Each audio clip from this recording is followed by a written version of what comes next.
Assalamualaikum warahmatullahi wabarakatuh. Halo Bu Mima dan teman-teman semuanya. Apa kabarnya hari ini? Semoga kalian sehat-sehat. Ya, hari ini dari kelompok 4 akan mempresentasikan satu materi yang berjudul lingkungan koperasi. Sebelum kita masuk ke pembahasan, alangkah baiknya kita perkenalkan diri terlebih dahulu. Saya Abdurrahman Ahmad Tamir dengan NPM 201914501346. Selamat pagi Ibu Mima, selamat pagi teman-teman semua. Perkenalkan nama saya Dwi Putri Amalia dengan nomor NPM 201914501286. Baik teman-teman, kita masuk ke pembahasan yang pertama, yaitu adalah lingkungan koperasi. Kalau menurut Soejipto tahun 2015, lingkungan koperasi itu adalah sejumlah faktor eksternal dan faktor internal yang dapat mempengaruhi kehidupan koperasi itu sendiri. Nah, teman-teman perlu diketahui bahwa lingkungan koperasi itu terdiri dari dua, yaitu lingkungan eksternal dan lingkungan internal. Baik teman-teman, di sini saya akan membahas lingkungan eksternal. Untuk pengertian dari lingkungan eksternal di koperasi merupakan elemen atau faktor atau lembaga yang berada di luar koperasi yang mempunyai potensial berpengaruh terhadap semua aktivitas atau semua usaha di dalam koperasi. Nah, perlu teman-teman ketahui bahwa lingkungan eksternal itu terbagi dua, yakni lingkungan mikro dan lingkungan makro. Yang pertama itu ada yang namanya lingkungan makro. Lingkungan makro merupakan lembaga-lembaga dan unsur-unsur yang hidup berada di luar koperasi. Keberadaan ini memiliki daya kekuatan yang berdampak merugikan ataupun menguntungkan bagi si koperasi. Lingkungan makro berada paling luar dalam lingkungan koperasi. Pengaruh yang ditimbulkannya tergantung dari situasi bisnis, serta masyarakat pada umumnya tergantung dari daya hidup si koperasi itu. Pengaruh positif dapat memberikan kesempatan si koperasi untuk hidup lebih berkembang.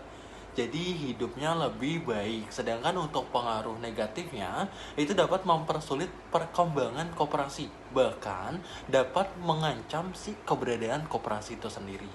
Secara sederhana, lingkungan makro terdiri dari 4 aspek teman-teman. Yang pertama adanya budaya masyarakat, yang kedua politik, yang ketiga perekonomian masyarakat, dan yang keempat bisnis dan industri. Yang pertama adanya budaya masyarakat. Budaya masyarakat ini berkaitan dengan perilaku, tata nilai, keyakinan, adat istiadat, serta bahasa yang digunakan si masyarakat tersebut. Budaya pada hakikatnya akan melahirkan kebudayaan yang hidup.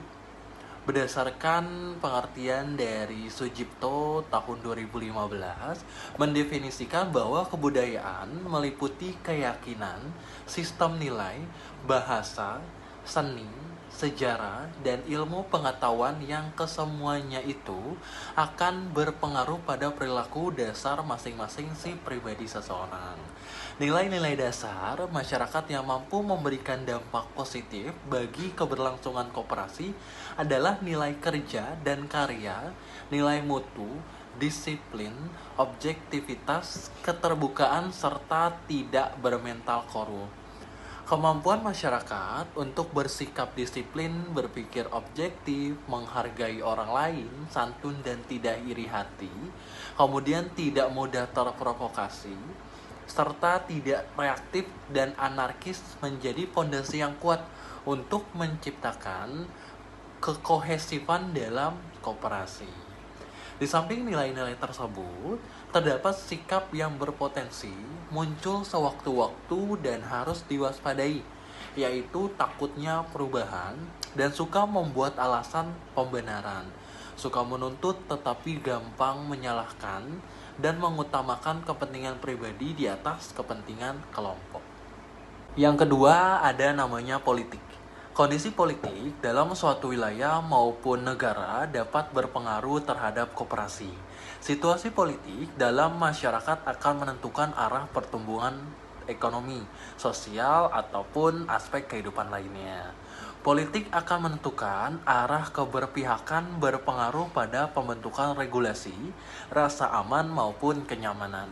Dalam kondisi politik yang tidak mendukung terciptanya dinamika yang sehat, itu akan menimbulkan ketidakstabilan dan mengakibatkan pertumbuhan usaha tidak akan pernah maju dan berkembang, kecuali usaha-usaha yang mendapat dukungan oleh aliran tertentu sebagai produk kolusi dan nepotis. Agar koperasi bisa hidup dan berkembang dengan baik, dibutuhkan suasana politik yang dapat menunjang dinamika yang sehat. Kemudian di sini yang ketiga, adanya ekonomi atau perekonomian masyarakat. Kondisi perekonomian masyarakat akan membawa dampak yang tidak sama pada setiap anggota masyarakatnya. Kelahiran koperasi hakikatnya adalah tanggapan masyarakat yang terpinggirkan karena adanya krisis ekonomi dan ketidakstabilan dalam sistem ekonomi yang dibentuk, sehingga sebagian masyarakatnya menjadi terhambat dalam pemenuhan kebutuhan pokok. Keberadaan koperasi idealnya menjadi sarana perwujudan keadilan, distribusi pendapatan yang merata menuju kesejahteraan bersama. Dengan demikian, koperasi akan menjadi sarana perjuangan ekonomi masyarakat yang akan berkembang menjadi lembaga, usaha, atau bisnis yang ideal dan diminati banyak orang. Masalah-masalah ekonomi merupakan keadaan dinamis yang dihadapi oleh setiap wilayah ataupun negara, sehingga dalam kebijakan dan pemecahannya diperlukan berbagai analisis ekonomi yang tepat serta menghindarkan diskriminasi ekonomi. Kemudian di sini yang terakhir, adanya bisnis dan industri. Bisnis adalah aktivitas seseorang atau kelompok untuk menghasilkan nilai lebih atau manfaat ataupun keuntungan bagi para pelakunya.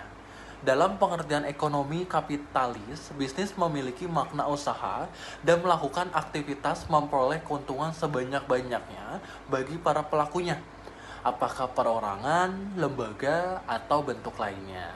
Aktivitas-aktivitas bisnis di dalam masyarakat dapat membentuk kelompok-kelompok usaha yang dapat memberikan dampak terhadap gerakan koperasi, sehingga semakin mudah masyarakat melakukan bisnis dan menghasilkan keuntungan, maka akan semakin banyak yang tertarik pada kegiatan bisnis bersangkutan.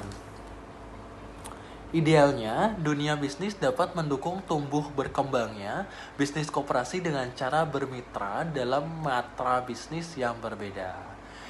Koperasi untuk menghadapi pengaruh industri merupakan hal-hal yang cukup serius yang ditunjukkan kurangnya kemampuan koperasi bersaing dengan perusahaan besar maupun suatu industri. Kemudian kita masuk ke pembahasan yang kedua, teman-teman, yakni lingkungan mikro. Lingkungan mikro itu sendiri adalah lingkungan yang berada di dalam koperasi, akan tetapi mempunyai pengaruh langsung terhadap koperasi. Lingkungan mikro terdiri dari beberapa lembaga atau organisasi, kemudian pelayanan umum, pelayanan sosial, ataupun lembaga-lembaga yang bertujuan khusus. Koperasi akan berinteraksi secara langsung di dalam lingkungan ini. Secara sederhananya, lingkungan mikro terdiri dari anggota, pemerintah, pesaing, masyarakat, kreditor, serta supplier. Kemudian kita yang pertama itu adanya anggota. Anggota koperasi adalah orang-orang yang telah sepakat dan memenuhi persyaratan untuk menjadi anggota koperasi. Anggota koperasi identik dengan pemegang saham pada perusahaan perseroan. Perbedaan yang mendasar terletak pada hak suara, di mana hak suara dalam koperasi satu anggota satu suara, sedangkan dalam perseroan terbatas pada dari jumlah saham yang dimilikinya. Peran dan partisipasi anggota dalam koperasi sangat menentukan keberhasilan dalam koperasi. Sebab segala sesuatu yang dikelola koperasi adalah dari dan untuk anggota atas dasar kepentingan dalam mewujudkan kesejahteraan bersama. Peran anggota koperasi dapat berwujud pemupukan modal, distribusi, maupun pemanfaatan produk ataupun layanan koperasi. Singkatnya, anggota koperasi adalah pemilik sekaligus konsumen koperasi itu sendiri. Di sini yang kedua, adanya pemerintah. Pemerintah sebagai pemegang otoritas, kebijakan, dan pembuat regulasi sangat berpengaruh pada perkembangan atau keberadaan si koperasi. Baik sebagai lembaga maupun koperasi sebagai gerakan, dukungan pemerintah terhadap koperasi di Indonesia dapat dilihat dari adanya kementerian yang berkaitan dengan koperasi, beserta langkah strategis dan kebijakannya. Adanya badan pemerintah yang berkonsentrasi dalam bidang koperasi sebenarnya tidak ada alasan kenapa koperasi di Indonesia tidak dapat berkembang secara signifikan. Harapan koperasi terhadap pemerintah adalah memposisikan koperasi betul-betul menjadi wirausahaan yang memiliki semangat sosial lebih penting daripada pelindungan dan bantuan yang melebihi atas tidak tepat sasarannya. Kemudian di sini adanya pesaing. Pesaing adalah lembaga atau organisasi bisnis yang berada di tengah-tengah masyarakat termasuk koperasi yang memiliki usaha sejenis.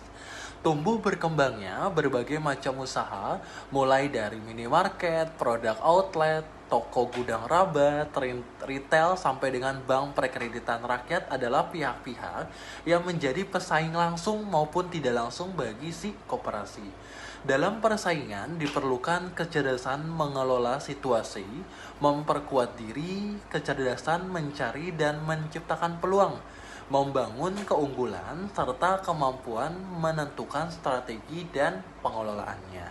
Kemudian di sini adanya masyarakat. Masyarakat merupakan kelompok yang terbentuk karena hubungan antar individu secara naluriah dan batiniah, saling membutuhkan satu sama lain, serta menjadi saling terikat. Karakteristik setiap kelompok sosial akan berbeda dan sangat tergantung dari sistem nilai dan budaya yang berlaku. Maka, pengaruh masyarakat dalam dunia koperasi akan sangat kuat.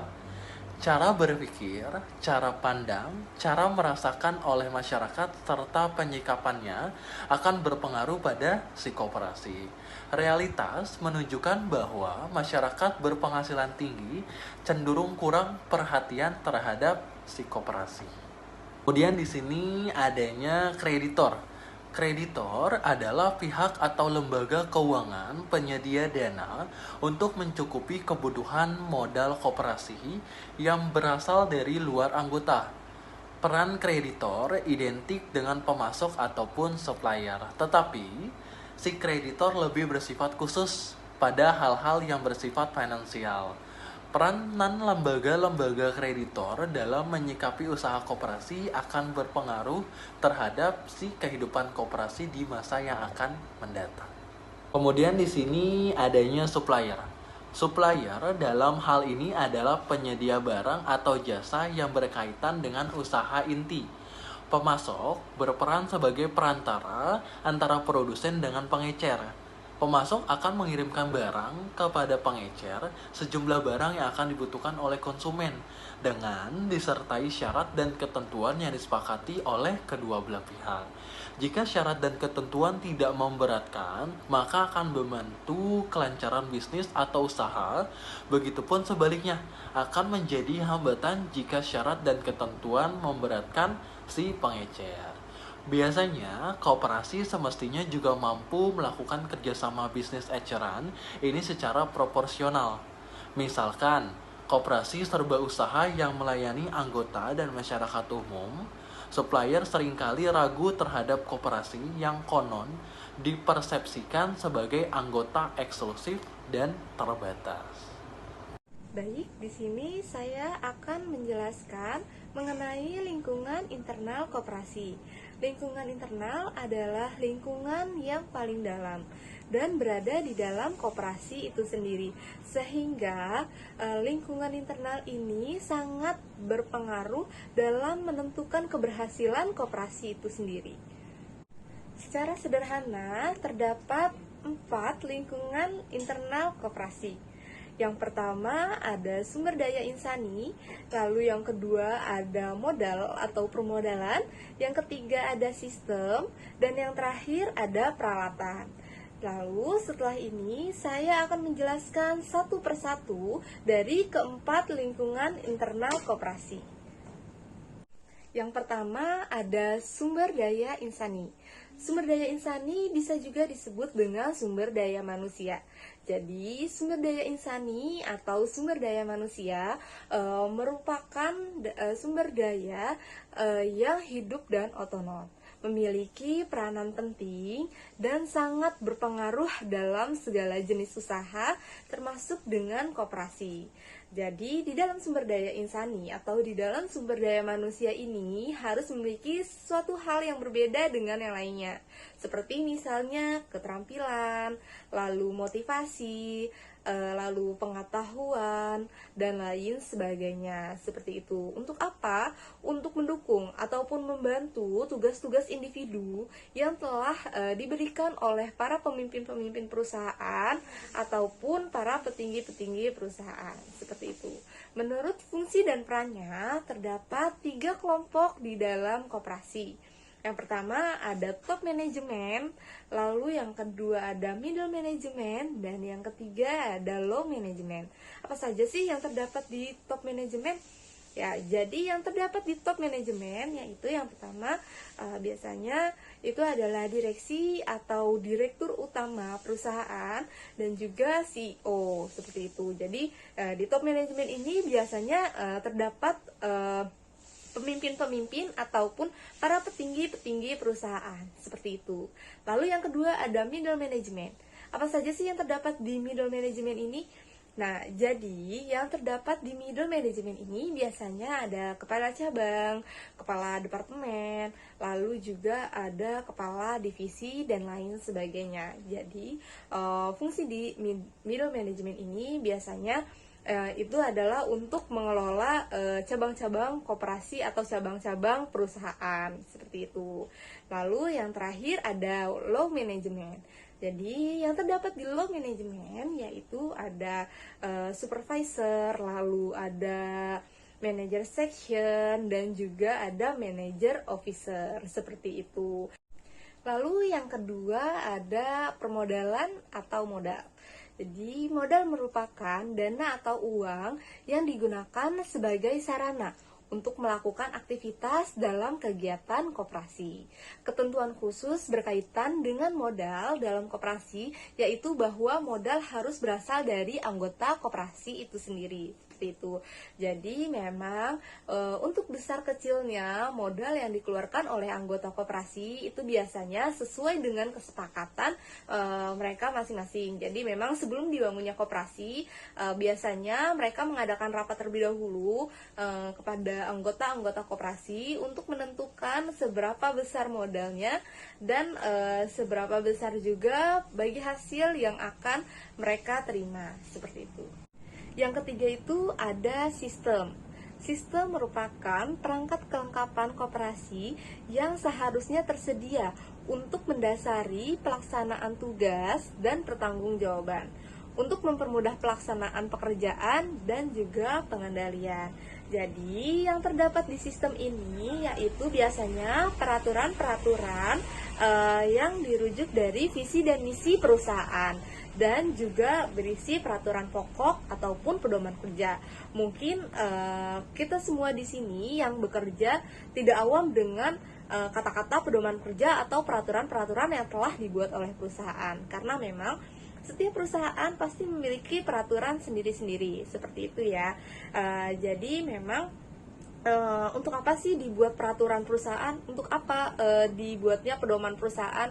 Jadi jika terjadi masalah di dalam suatu perusahaan, kita tidak perlu melihat rujukan peraturan pemerintah ataupun dari luar koperasi lainnya. Jadi kalau misalnya terdapat masalah pada perusahaan kita atau koperasi kita dapat melihat peraturan-peraturan yang telah dibuat sebelumnya, seperti itu. Lalu peraturan ini juga dibuat biasanya untuk menghindari kesalahan-kesalahan pekerjaan dan juga penyalahgunaan kewenangan. Dan yang terakhir ada peralatan. Peralatan merupakan prasarana dan sarana untuk melaksanakan aktivitas atau kegiatan suatu usaha. Prasarana kebutuhan dasar yang diperlukan oleh koperasi, sedangkan sarana adalah kebutuhan yang diperlukan koperasi untuk dapat beroperasi dengan baik. Biasanya sarana itu terbagi menjadi dua. Yang pertama yaitu sarana fisik dan yang kedua adalah sarana non-fisik. Apa saja sih yang terdapat di sarana fisik? Biasanya yang terdapat di sarana fisik yaitu biasanya komputer, lalu peralatan kantor, lalu alat transportasi dan juga alat komunikasi. Dan yang kedua ada sarana non fisik. Dan jadi sarana non fisik ini biasanya berupa perangkat lunak ya. Jadi sarana non fisik ini biasanya berupa perangkat lunak yang berisikan seperti program-program komputer, lalu sistem-sistem administrasi, informasi, dan juga berupa data-data yang diperlukan oleh koperasi untuk menunjang kegiatan suatu koperasi.